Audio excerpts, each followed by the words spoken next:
এই ভিডিওটো কেৱল মাত্ৰ সেইসকল ষ্টুডেণ্টৰ কাৰণে যিসকল ষ্টুডেণ্টে গোটেই বছৰ কিবা কাৰণত পঢ়িব পৰা নাই আৰু বৰ্তমান মেট্ৰিক আৰু হায়াৰ ছেকেণ্ডাৰী চূড়ান্ত পৰীক্ষাত ভাল নম্বৰ লৈ উত্তীৰ্ণ হ'ব বিচাৰে। Dear student, welcome to my YouTube channel. আহি গ'ল মেট্ৰিক আৰু হায়াৰ ছেকেণ্ডাৰী চূড়ান্ত পৰীক্ষা, কিন্তু আজিলৈকে বহু সংখ্যক ছাত্ৰ ছাত্ৰীয়ে সম্পূৰ্ণ সিলেবাস পঢ়িব পৰা নাই। নিজৰ বেমাৰৰ কাৰণে, ফেমিলি প্ৰব্লেমৰ কাৰণে নাইবা বিভিন্ন ধৰণৰ প্ৰব্লেমৰ কাৰণে এতিয়ালৈকে সিলেবাস কমপ্লিট কৰিব পৰা নাই। এতিয়া প্ৰশ্ন হৈছে যে কেনেকৈ এই সকল ষ্টুডেণ্টে মেট্ৰিক আৰু হায়াৰ ছেকেণ্ডাৰী চূড়ান্ত পৰীক্ষাত ভাল নম্বৰ লৈ উত্তীৰ্ণ হ'ব পাৰিব। তেওঁলোকে গোটেই বছৰ পঢ়িব পৰা নাই, এতিয়া মাজত মাত্ৰ কেইটামান দিন আছে। এই দিনকেইটাত কেনেকৈ পঢ়িলে তেওঁলোকে ফাৰ্ষ্ট ডিভিজন, ছেকেণ্ড ডিভিজন আৰু এটলিষ্ট থাৰ্ড ডিভিজনলৈ উত্তীৰ্ণ হ'ব পাৰিব, তাৰ কাৰণে মই 7টা টিপছ লৈ আহিছোঁ। যদি কোনোবা এজন ষ্টুডেণ্টে এই 7টা টিপছ মানিব পাৰে তেতিয়াহ'লে মেট্ৰিক আৰু হায়াৰ ছেকেণ্ডাৰী চূড়ান্ত পৰীক্ষাত 100% গেৰাণ্টি ভাল নম্বৰ লৈ উত্তীৰ্ণ হ'ব পাৰিব। তাৰে 1 নম্বৰ হৈছে solve previous years question paper. অৰ্থাৎ তোমালোকে এতিয়া প্ৰিভিয়াছ ইয়াৰৰ কুৱেশ্যন পেপাৰ সলভ কৰিব লাগিব। যেহেতু এতিয়া তোমালোকৰ ওচৰত সময় নাই, এতিয়া তোমালোকে গোটেই কিতাপখন পঢ়িব নোৱাৰা, এতিয়া তোমালোকৰ হাতত এটাই উপায় আছে যে প্ৰিভিয়াছ ইয়াৰৰ প্ৰশ্ন কাকত সলভ কৰিব লাগিব। এতিয়াৰ পৰা তোমালোকে 2015, 16, 17, 18 এনেকৈ 2024 চনৰ প্ৰশ্ন কাকত সলভ কৰি তোমালোকে এখন দুখন প্ৰশ্ন কাকত সলভ কৰিলেই গম পাবা যে কিছুমান প্ৰশ্ন আছে যিবোৰ প্ৰশ্ন পৰীক্ষাত বাৰে বাৰে আহি থাকে। গতিকে তোমালোকে যদি এতিয়া মেট্ৰিক আৰু হায়াৰ ছেকেণ্ডাৰী চূড়ান্ত পৰীক্ষাত উত্তীৰ্ণ হ'ব বিচৰা তেতিয়াহ'লে প্ৰিভিয়াছ ইয়াৰৰ প্ৰশ্ন কাকত সলভ কৰিবা।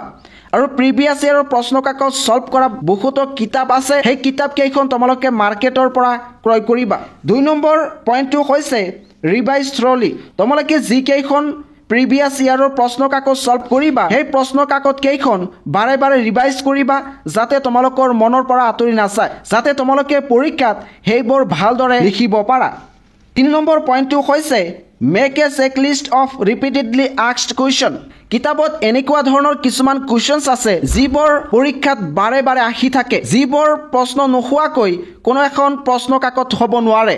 গতিকে তোমালোকে যেতিয়া প্ৰিভিয়াছ ইয়াৰৰ প্ৰশ্ন কাকত সলভ কৰিবা তেতিয়া তোমালোকে নিজেই এনালাইচিছ কৰিব পাৰিবা যে কোনকেইটা প্ৰশ্ন বাৰে বাৰে আহি থাকে। সেইকেইটা প্ৰশ্ন তোমালোকে মাৰ্ক কৰিবা আৰু সেই প্ৰশ্নকেইটা তোমালোকে বাৰে বাৰে পঢ়িবা।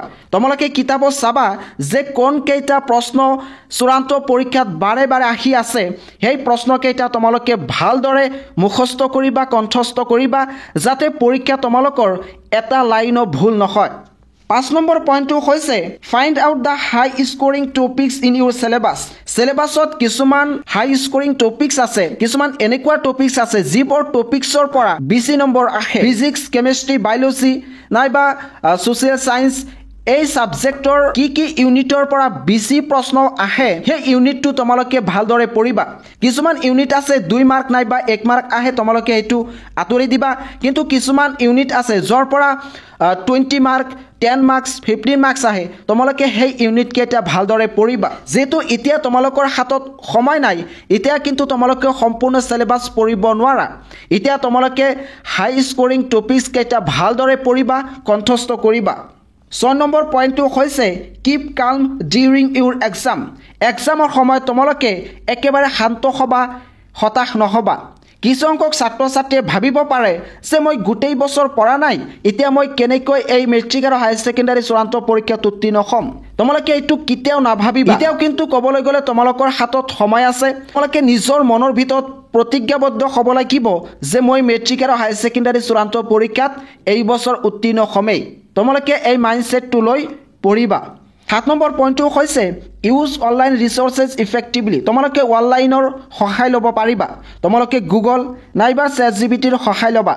এতিয়া তোমালোকে ধৰি লোৱা যে প্ৰিভিয়াছ ইয়াৰৰ কোনোবা এটা প্ৰশ্ন দেখিলা, কিন্তু সেই প্ৰশ্নৰ উত্তৰটো কিতাপত ওলাবলৈ হ'লে বহুত টাইম লাগিব, কাৰণ তোমাৰ ধাৰণা নাই যে এই প্ৰশ্নৰ উত্তৰটো কোনটো চেপ্টাৰত আছে, কোনটো ঠাইত আছে। গতিকে তোমালোকে সময় নষ্ট নকৰিবা, ইয়াৰ পৰিৱৰ্তে চিম্পলি সেই প্ৰশ্নটো তোমালোকে গুগল নাইবা ChatGPTত মাৰি দিবা, তোমাক একুৰেট এনচাৰ দি দিব। গতিকে এতিয়া তোমালোকৰ হাতত যেহেতু সময় নাই, তোমালোকে অনলাইনৰ সহায় ল'বা, ইউটিউবৰ সহায় ল'বা নাইবা টিচাৰসকলৰ সহায় ল'বা, যাতে তোমালোকৰ পৰীক্ষাটো ভাল হয়। মই আকৌ শৰ্টকাট কৈছোঁ এই 7টা পইণ্টৰ বিষয়ে। 1 নম্বৰ হৈছে তোমালোকে প্ৰিভিয়াছ ইয়াৰৰ প্ৰশ্ন কাকত সলভ কৰিবা। 2 নম্বৰ হৈছে ৰিভাইজ থ্ৰলি, অৰ্থাৎ সেই প্ৰশ্নবোৰ যি মুখস্থ কৰিলা সেইবোৰ বাৰে বাৰে ৰিভাইজ কৰিবলৈ চেষ্টা কৰিবা। 3 নম্বৰ হৈছে যিবোৰ প্ৰশ্ন পৰীক্ষাত বাৰে বাৰে আহি থাকে তাৰ এটা চেকলিষ্ট বনাবা। 5 নম্বৰ পইণ্টটো হৈছে যিটো টপিকৰ পৰা বেছি প্ৰশ্ন আহে সেই টপিকছটো তোমালোকে ভালদৰে পঢ়িবা। 6 নম্বৰ পইণ্টটো হৈছে তোমালোকে পৰীক্ষাৰ সময়ত হতাশ নহবা, পৰীক্ষাৰ সময়ত তোমালোকে শান্ত হৈ থাকিবা, মাইণ্ডটো ফ্ৰেছ কৰি ৰাখিবা। 7 নম্বৰ পইণ্টটো হৈছে তোমালোকে অনলাইনৰ সহায় ল'বা, যেনেকৈ গুগল, ChatGPT, ইউটিউব এনেকুৱা ধৰণৰ প্লেটফৰ্মৰ পৰা তোমালোকে সহায় ল'বা। আশা কৰিছোঁ তোমালোকে যদি এইকেইটা টিপছ ফ'ল' কৰিব পাৰা তেতিয়াহ'লে মেট্ৰিক আৰু হায়াৰ ছেকেণ্ডাৰী চূড়ান্ত পৰীক্ষাত ভালদৰে উত্তীৰ্ণ হ'ব পাৰিবা। মই তোমালোকক এটা ছাজেষ্ট কৰিব বিচাৰিছোঁ, ইতিমধ্যে HD ইণ্টাৰনেশ্যনেলে মেণ্টৰ্ছ টেষ্ট পেপাৰ মুকলি কৰিছে। এই মেণ্টৰ্ছ টেষ্ট পেপাৰত অসমৰ গোটেইকেইখন ডিষ্ট্ৰিক্টৰ প্ৰি টেষ্ট এক্সামিনেশ্যনৰ প্ৰশ্ন কাকত আছে। যদি মেট্ৰিক পৰীক্ষাৰ্থীসকলে উত্তীৰ্ণ হ'ব বিচাৰে তেতিয়াহ'লে এই মেণ্টৰ্ছ টেষ্ট পেপাৰখন ক্ৰয় কৰিব পাৰে। ওচৰৰ বুক ষ্ট'ৰত এই কিতাপখন পাব। আৰু হায়াৰ ছেকেণ্ডাৰী ছাত্ৰ ছাত্ৰীসকলৰ কাৰণে এক্সাম বুষ্টাৰ ইতিমধ্যে পাব্লিছ হৈছে। সেই এক্সাম বুষ্টাৰ তোমালোকে ক্ৰয় কৰিব পাৰা। এক্সাম বুষ্টাৰৰ লিংক এইটো ভিডিঅ'ৰ ডিছক্ৰিপশ্যনত দিয়া আছে। ইয়াৰ উপৰি তোমালোকে মাষ্টাৰ টেষ্ট পেপাৰ পাবা ক্লাছ 12ৰ কাৰণে। তোমালোকে সেই প্ৰশ্ন কাকত সেই কিতাপকেইখন ক্ৰয় কৰিবা। ইয়াতে প্ৰি টেষ্ট এক্সামিনেশ্যনৰ প্ৰশ্ন কাকত আছে।